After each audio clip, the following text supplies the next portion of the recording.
And regardless of whether it's a smaller claim or damage to a larger claim or damage, the process is always the same. And the thing you're specifically referring to is a thing called 100% disassembly or blueprinting. So what we do is we do a number of things previously. So we scan the computers for DTCs, diagnostic trouble codes. We pre-measure the vehicle. I explain to people it's much like going to the emergency room. If you were to fall out of a tree and hurt yourself, the doctor and nurses, they're going to take some vital signs. That's us scanning the computers in your car to see if there's any faults in the electronics.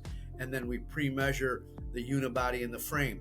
That would be like the doctor or the x-ray technician taking an x-ray of your arm because you said your arm hurt since you fell out of the tree. They're going to take an x-ray to make sure you didn't break a bone. So we do those things up front.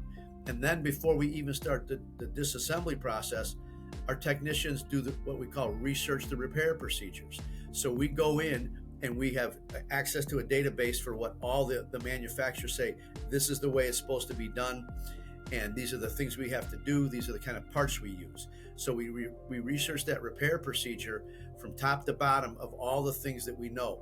It's not uncommon for a technician to go back to the repair procedures as they disassemble it, because as they disassemble it, like I said with that lady's Toyota, they're going to find additional damage that they couldn't see up front. So they got to research the repair procedures on how do we take this apart? What can we use?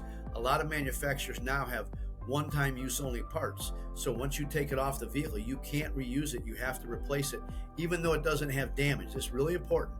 Even though it does not have damage from the accident, it has to be replaced. So these are all the things that we're doing and identifying in this 100% disassembly, or what we call the blueprinting procedure, so that we get an itemized, accurate list of exactly what's wrong with the car, exactly what needs to be done to the vehicle, and why it needs to be done.